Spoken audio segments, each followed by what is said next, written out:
We're going to slowly jump into the second half of this workshop. And we're going to now look into the governance and the structure of an assembly.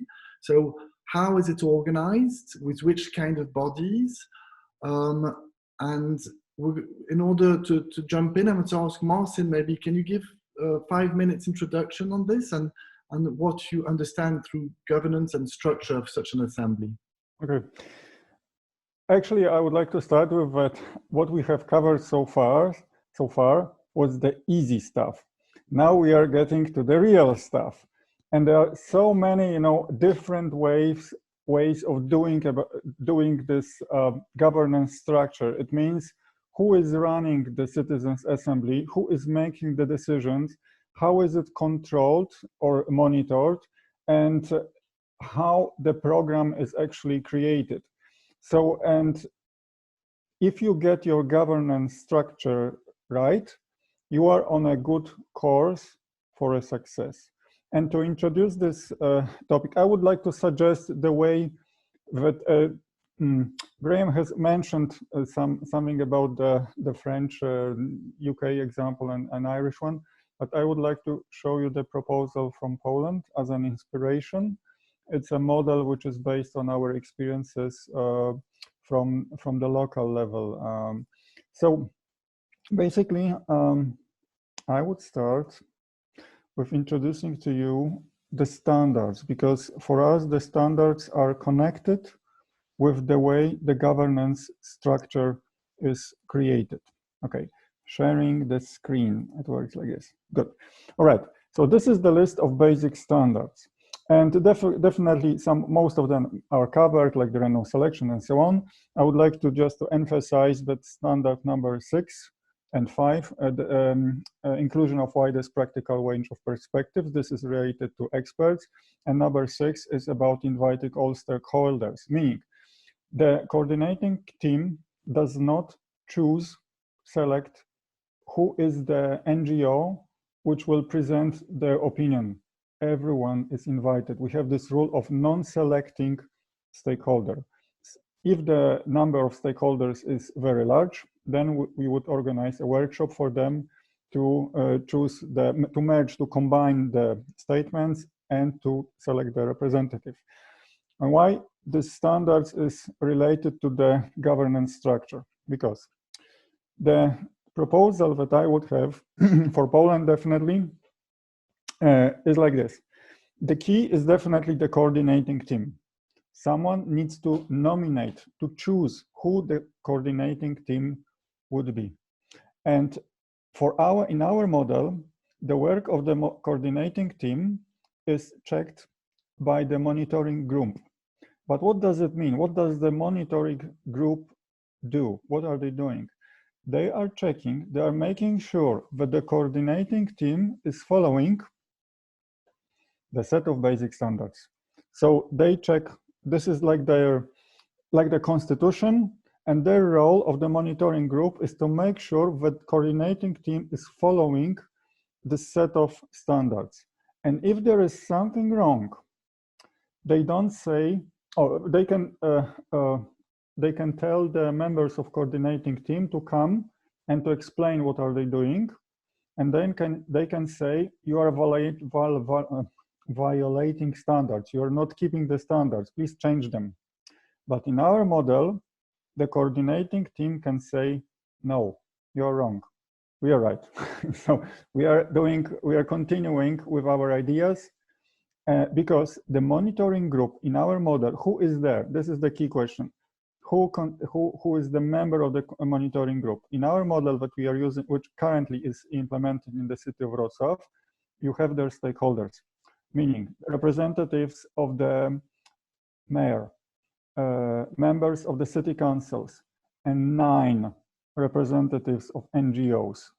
Not just from Wrocław, there is even 1 person from Warsaw. So there are 9, let's say, not just civil servants plus city councillors and 9 members of NGOs. And if they want to make decisions, they need a simple majority. But since they are stakeholders, they are experts on transportation or climate change or something like this, and they are not experts on deliberative processes. So this is one of those basic fundamental principles. But the aim of the whole process is to come up with the best possible solutions and to make high quality decisions. So if you're not an expert, if you don't know anything about the deliberative processes, you don't make final decisions. So if there is a disagreement between a coordinating team and the monitoring group can start the process of arbitration. Again, and how is the coordinating team chosen? Currently, on the local level, there is a call for tenders, and there is a committee which includes representatives of the city hall, and members of NGOs can join this group and make a final decision. This is done according to the local laws in Poland, which are related to associations, to NGOs basically. But for the national level, we don't have those rules. And my suggestion for Poland definitely would be to have a special body, the green here, electoral college selected by lot. This special body would be independent because it would be selected at random, and they would choose who would be the coordinating team. What is the reason for it? It's it's related to the Polish situation. I would definitely like to have an independent group rather than the government choosing the coordinating team, because of, okay, it's a Polish situation, but we can go into that later on. For the coordinating team in this model could choose an advisory group to advise them on the deliberative process, but not on the topic, not on the selection of experts on how to create program. And this is the method that we have tested in Poland. This works, and it is different from the models used around the world, because normally there is an advisory team with regards to the topic. We don't do it. Why? Because there is this question, who will be invited to the advisory group on the topic? Why those experts? Why not our experts? Why 4? Why 5? And we have, it's so easy to manipulate the composition of this group. And that's why the method that we use in Poland is to talk with everyone. And this creates, again, this level playing field. So if we identified, like, let's say 20 or 30 experts, then we talk with everyone. If the number is large, then a workshop can be created to discuss what's the best possible program, how to create it. Okay, this is basically the introduction to the governance structure. There are many ways you can do it, and there are also many reasons for why I presented those 5 colorful ellipses on your screen. Thank you. Thank you. Thank you, Marcin. Iago, you have a question? Okay. Yeah, first one. Are they, can I make it? Yes, of course, go on. Yes. No, are there in some way participants involved in the governance structure? No, we don't, because in our model, the citizens can invite the experts on their own. They have this right, and we literally call it the right of participants to choose the experts on their own. And our thinking is that to create a program, it is work. You need to spend a lot of time to think about what should be included. And if you are not an expert on your own, then you need to do some background learning. So, and it takes a lot of time to actually consult, people, NGOs, and so on to create. Okay, we do it like this. You call stakeholders, let's say NGO, you call the experts and you ask them, what topics should be covered during the program? Then you ask them, who are the best experts to present these particular topics? And you create the list. And in the end, you make a selection.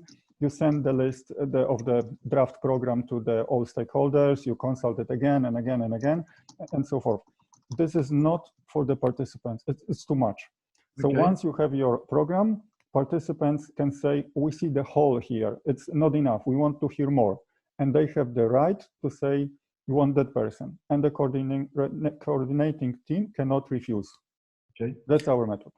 Thank you, Marcin. I've got a follow-up question. I asked a bit earlier how you were going to attract citizens that were more fragile, or maybe that thought they didn't have the capacities or the knowledge. In the same frame of question, how are you going to attract people that are not convinced about climate change? And how are you going, because you say we speak to everyone, we want all stakeholders. I'm sure that the stakeholders that that doubt a little bit about climate change, or that don't have an interest in climate change, I'm thinking of big petrol groups and things like this, how do you convince them to come and speak to citizens? And how do you make sure that the Assembly is not perceived as a pro-climate change mechanism? How do you guarantee then to have these people on board in order to have a real span of input? Okay, so first of all, besides our work of coordinators to identify who is the stakeholders, there is also an open call for stakeholders. So anyone can say, we are a stakeholder and we would like to participate. There is also open call for experts. Anyone can say, I'm the expert, I want to speak. So, and the method that we have also prepared for Poland is that you can select, let's say you have 10 time slots for experts for live presentations, and you invite people then. But you have 20 experts who would like to participate, and you have verified, yes, these are true experts, meaningful experts. So like the method that I would suggest is invite those 10 best people, but also ask the rest to provide statements in writing or to make a recording so that all views are included. And to answer, so the answer to your question is that everyone can participate because there is an open call, and people can also have the right, not can have, they have the right to refuse. It happened in the city of Gdańsk. The topic was how to improve air quality, but definitely the large, energy company is a stakeholder. It was clear for us that they are a stakeholder, and we have invited them, but they have refused. They didn't want to participate. So our role is to create a space for them, but we cannot enforce it. It's not our role to enforce it. Okay, thank you for this. Oh, many comments. Graham, Doreen, and Iago. So Graham, go ahead. In some ways, this relates back to the mandate and who's actually establishing the assembly, because if it's seen that this is an assembly that's going to make a serious political decision, then those interests who are affected by that will want to be involved in it, will want to be involved in the process. I also think that the question of those people who are not so interested in climate change, I think in terms of the kinds of interests that Marcin is talking about, I think all of the all of those groups are interested in climate change, particularly if there's going to be an assembly which says we're aiming to how should we decarbonize by 2030? You'll find that an incredible amount of different groups will want to be involved in that. I think Marcin, the challenge for Marcin's model is how you in a country maybe it's easier in Estonia, but in the country the size of the UK, how you would manage all those different interest groups. Okay, thank you. Before I give the floor to Doreen and Iago, I would like to ask specific questions to this governance and this structure question. Is there anyone that really has a clear question about this? I can't see anyone putting their hands up. Yes, sorry, Madis, I'm really sorry. I can't see everybody on the screen, so I have to kind of go from one screen to another, but Madis, the floor is yours. Thank you. So sorry for being a bit late to the webinar, but here I am. My question is, Marcin mentioned that you were talking with all of the experts, but what if most of the experts are expressing one view and there are a few of them expressing a totally different one? Then how do you balance this, or do you interfere with this at all? Definitely our standards is to provide a diversity of views, and this is related definitely to solutions. Let's take a concrete example, a specific example. Let's say nuclear power. So definitely all sides of the issue would be able to present their views. They would say, why is it great, why it should be built, and so on. There should be another group also allowed to present their views. Why is it dangerous and not cost effective, and so on. So it all depends on the topic. Can you identify like specific groups? Like are there like sides to those issues? Because sometimes there may be two sides, but in other cases there may be 3 or 4 possible sides. So it all depends on the issue. And your role is to make sure that once you have created your draft program, you send it out to the stakeholder for comments. And you know that you have done a good job when at the end everyone is satisfied. It means that everyone has this feeling that our voice is included in one of those, at least one of those presentations.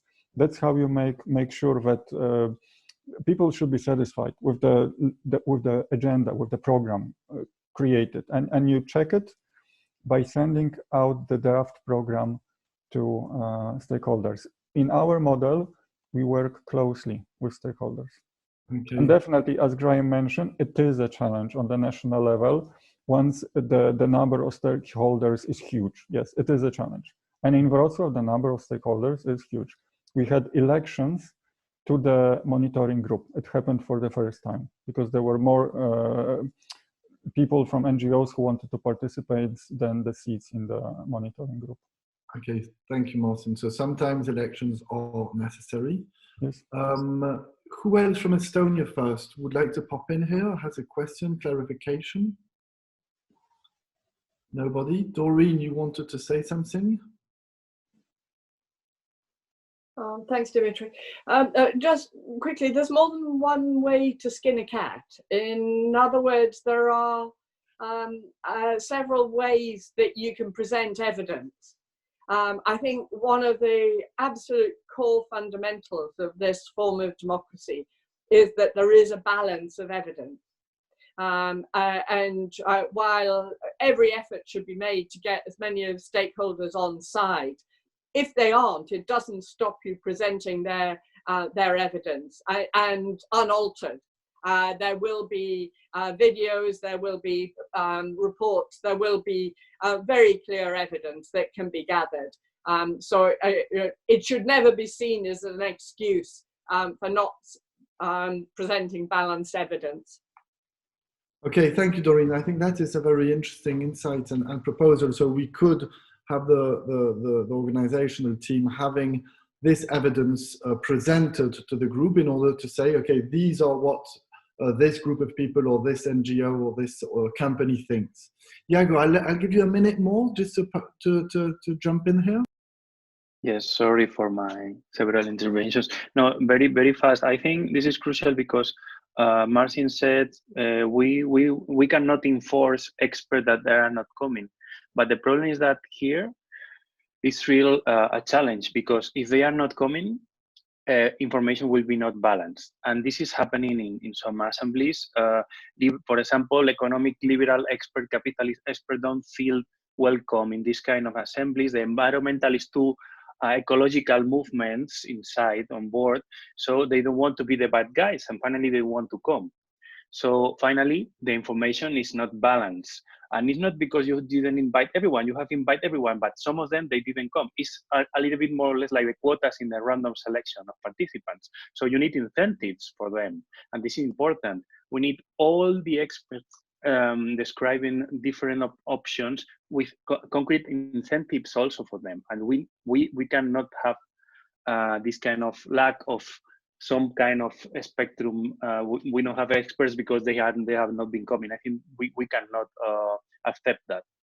Okay, thank you, Iago. But so Doreen did suggest that lack of spectrum that we could have by the non-assistance of some of the experts could be nevertheless presented, and their thoughts and their opinion on the subject can be presented through videos or reports that can be found and that come out of their own organizations. Marcin, last word before moving on. Sorry, just very quickly. Definitely, The inclusion of all perspectives is the key. Nevertheless, there is a difference in inviting experts and stakeholders. Experts in our model are paid. It's a job. We cover all the expenses and they receive a fee for a presentation. With stakeholders, it's different. Stakeholders don't receive the fee. So it's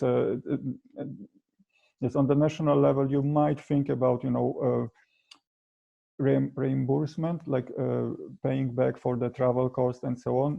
This, yes, but they don't receive a fee. So there is a financial incentive, and I would also agree that some written statements in case that no one presented, which I find hard to believe that would be possible in Polish case, because experts who are like negating climate change would be very happy to come and to participate.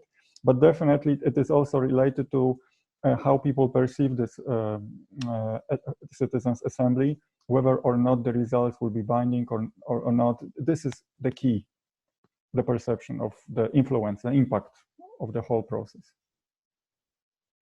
Okay, thank you, Marcin. I am going to move on. We should have had a breakout session now. I'm going to skip it. I'll take the liberty of skipping it. We're 25 minutes late, but I think that the exchange we've had on the structure was rich, and definitely we were able to see how important it was and the key questions on this. I'd like to go now to the recruitment process, and see. So the recruitment process is about which citizens are going to be sitting in this assembly, and how are we going to be selecting them. We talked a little bit earlier about random selection, stratification too. Marcin, 5 minutes maybe, and then maybe Graham, you can complete. Can we do it like that? Okay, so what I will do right now is I will give you a quick overview of the recruitment. And definitely for Estonia, if you have the opportunity of using electronic ways of like emails, that will be very, very valuable. But nevertheless, there are some relevant aspects to the process, like a general ones. Okay, so what is the aim of the whole thing is to create in the room like a microcosm of your society. But you could look at this room, let's say 100 or 150 people, and you could say, this is Estonia in miniature, like a small scale. So, and you can see here the photos from the city of Gdańsk, from the third Citizens Assembly. And what could be the demographic criteria for the climate assembly? The gender is an obvious one. I had a look at what it looks like in Estonia, and as I understand, the majority of people in the Citizens' Assembly, it would be women. There, I would stratify for age, and in Poland we use 4 age groups. I would look at the education, the place of residence. Is it people living in a countryside? Is it a small town, or is it the large city? As I understand, also in Estonia, the Tallinn is the biggest one, and there is another city which is around 90,000 inhabitants. I remember the name is with T, but I don't remember the whole name of the city. I will go for the regions. In Poland, these are voivodeships, so like all the regions of the country are covered. And ethnicity. The question is for you. There is the Russian-speaking group in Estonia, and there is a question for you: would you like to have this group like included to make sure that it is in the right percentages included in your Citizens' Assembly? The point: what are the criteria for designing for choosing those demographic criteria? Definitely you would like to have a group that everyone could trust. The credibility of the group is very important. That is why for the Climate Assembly, I think it is a good idea to have this question with regards to your attitude to climate change. Are you very concerned about it? Are you concerned, not concerned at all? Something like this. you make a poll, a national poll, you check it. That's why that in the United Kingdom, I think they have gathered a couple of polls and they have made like an average, and it created the numbers, the right numbers for all those groups of are you concerned, not concerned, and so on. And this was reflected in the final composition of the Citizens' Assembly. And since you are doing it on the national level, if you have the option of using the voters register, for example, of some other source of personal data of people, then you can send out those invitations, whether electronic or printed on paper. You can send it already to those pre-selected group of women, of people from age group, let's say 18 to 24. This would make your random selection process much more concrete, and you would have a better result at the end.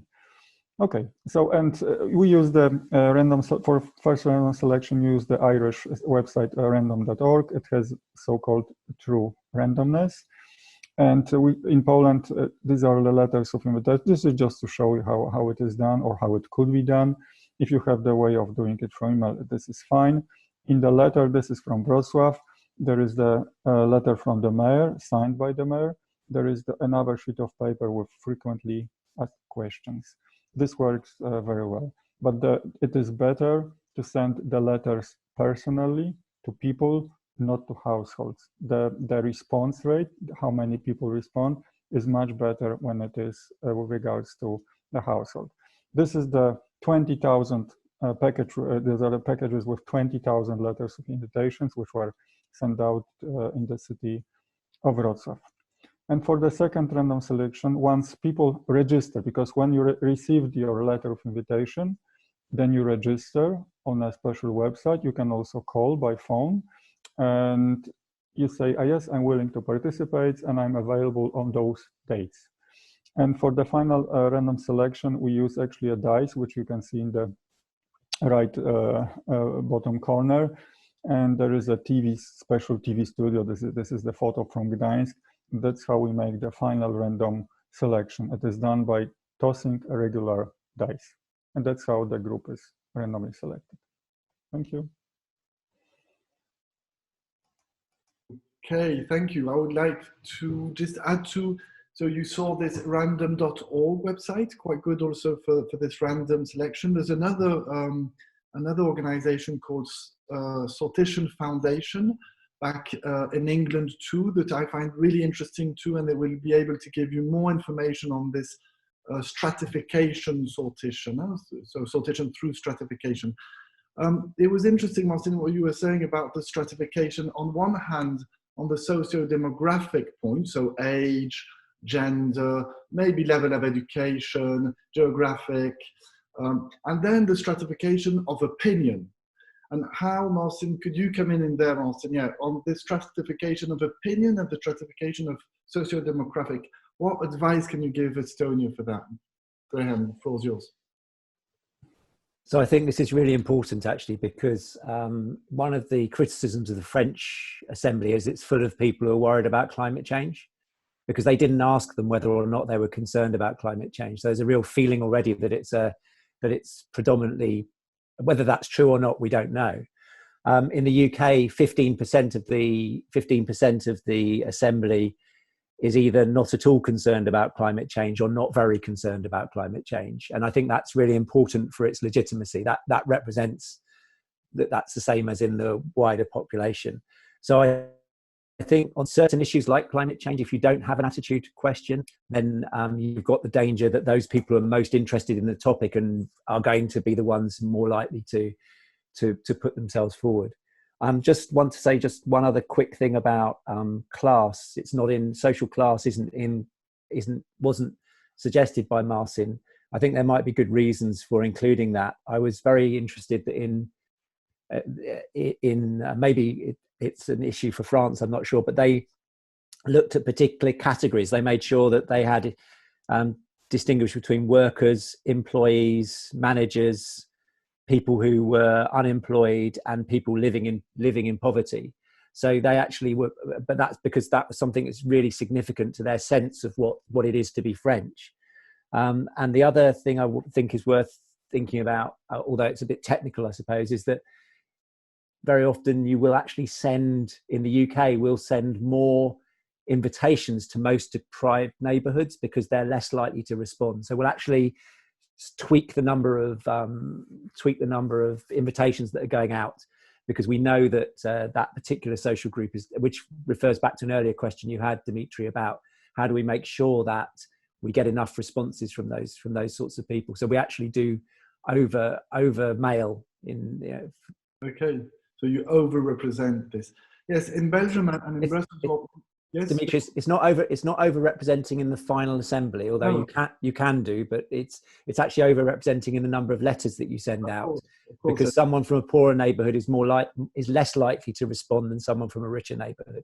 Yeah, so you over-represent the first sortation process, making sure that the people that are more fragile or with less answer get more letters. Okay. What we did in Belgium in order to get this social class you were talking about, Graham, we did also ask about if people were unemployed, students, employees, independent workers or liberal workers, so like also company managers, retired, or were not looking for work because they were taking care of kids and it was a choice. So that's one thing. And then we also ask them their level of education. We try to keep it simple, going from primary. Surprisingly, in Brussels, we have 30% of adults that have only got the primary education. So 30% of adults is quite high, but the first time I saw that figure, I was surprised.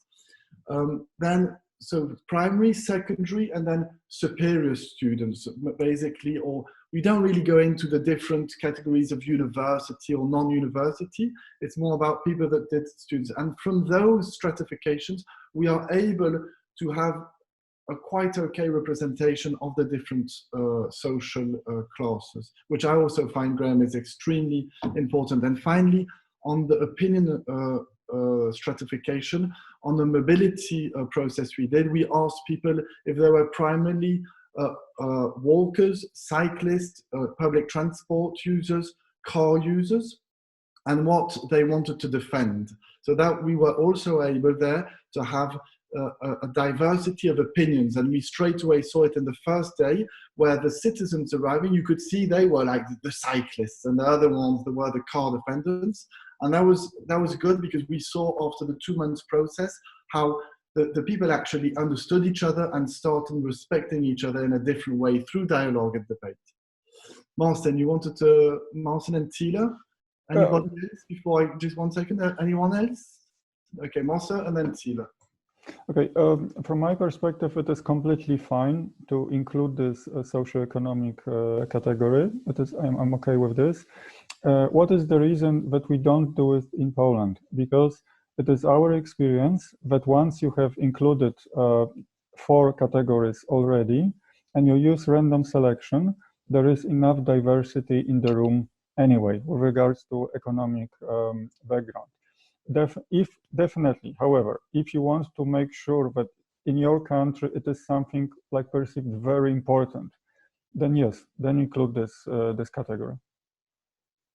Okay, Tilo, jump in. Yeah, luckily in Estonia we don't need to send those 20,000 letters, so we can operate more environmental friendly because every Estonian has the unique email address ending with eesti.ee, basically estonia.ee, and you can, as a person, I can forward it to my Gmail or wherever, and so this is easy. So this is like huge amount of money saved. And Martin, if you want to, from the Ministry of Interior Affairs, if you want to add something here, like does everybody have it starting from the age 18? I'm not sure about that, or from birth on. Do you know, Martin? Martin Lori? The email address. I'm not. Oh. But yeah, and this is what we can with in Estonia. But I have nothing else to add. on this slide. Okay. Okay, Martin. One observation, Tilo, and I don't know Estonia well, but it's fantastic, and it's quite incredible that everyone has an email address, and I knew Estonia was quite on the forefront of the digital world. Would you do you think there's not a portion of people that do not use that email? We have to go and check that actually, but Marilena wants to add something, and she's more of an expert in that field. First of all, we have actually ID code, everybody, since we are born. And if you get an ID card when you are 15, you'll get the email address what is related with your ID code. So it means that it's not that we can only send emails, but encrypted emails to each other. Okay.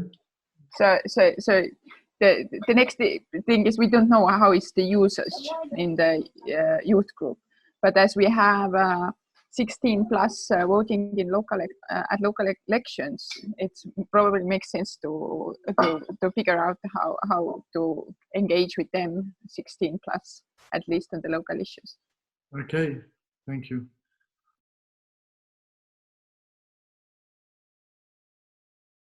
Dimitri, we cannot hear you. Sorry, Doreen, I thought you wanted to say something. Should you just jump in quickly? Sorry, yes, just a very quick one. Climate change is something that has a huge impact on young people. It's all of our futures, but it very particularly is theirs. Two questions. One is, and many of you will have heard me rant about this before, I have concerns about just dealing with citizens because many of our vulnerable members of our population are not citizens. So how you select is really important. And my second point here is in Scotland, we have a voting age of 16. So bringing in everyone who is able to vote gets us down to that. But I think it's an area where being actively thoughtful about how you bring in young people to that selection. And I know you've got your demography and your list of criteria, but it feels really important for this subject. Okay. First, Marcin, from your experience, and then Graham from your insight. Okay, so definitely my experience with regards to the young people is to invite them as stakeholders, definitely, because for us, even if the Citizens Assembly is 75 people, like in the case of the city of Wrocław, which is a large local Citizens Assembly, the number of people in the age group 18 to 24 is just 4 people. So we would invite the representatives of young people as stakeholders. But who would they be? Is it the, let's say, young local council? No, they are not representative. If you really want to have, definitely Fridays for the Future, you know, young group of Extension Rebellia, they can come as stakeholders. But definitely, if you want to have to hear what young people have to say, I would organize a special workshop with randomly selected group of young people. And that's what we did in the city of Gdańsk when we were talking about education. There were special workshops for the students for this high school level and the lower level, which is no longer existent. So there was something between primary and high school. But that's how I would make sure that the voice of the young people is included. Okay. And with regards to the migrants, in each country, the situation is a bit different. For us, we have a large number of people from Ukraine, however, as seasonal workers. And definitely, like the solution proposed for the city of Wrocław was that once people receive the permanent card, the permanent permit to stay, which is from 5 years on, they can participate in the Citizens Assembly. But that was a local solution. Then when you go to the national local level, you can create a special law to make sure that those people who you would like to have the voice, to hear the voice in or to participate in the Citizens Assembly, that they have the chance to being selected. You can make sure it by writing a special law for it when you go to the national level. Thank you, Marcin. Graham. So very quickly, just two points. One is this is something that I'd meant to mention earlier. It's a very highly political decision about who counts as the member of the Citizens' Assembly. It's a real. I think the phrase Citizens' Assembly is unfortunate, but it's where we are, because in a lot of cases these are actually residents rather than citizens. But it is a decision that's going to have to. It's a very significant political decision that has to be made about who can and cannot be selected, and it has implications. There was something else which I was going to say, and I've just forgotten what it was. So there we go. Oh, it's 16-year-olds. Sorry. In the UK Climate Assembly, it goes down to 16, and those people between 16 and 18 have a particular person who works with them, because it's there are caring issues here, and there are legal issues. But I know that a lot of support has been put in order that 16 and 17-year-olds can participate. Okay, thank you. And I'll add, Doreen, that what we did here in different panels in Belgium is that we did the random selection process, and then we added to this random selection process through stratification, as Graham presented it. We added we employed young people that went on the street in different places of the city or of the country and went toward randomly, so outside train stations, outside subway stations, schools, sports centers, quite randomly, and asked them a couple of questions about the subject, so that being climate or mobility, and then asking them, would you like to continue debating on this subject? And if they said yes, they had to fill in the same form that everybody had filled in, meaning gender, age, occupation, and things like this. So we were able to go and get young people there where they were through dialogue among young people. That's how we did it. So they entered the pool of people that said, yes, I want to participate. And then we did the random selection. Okay, so that was one additional method we used.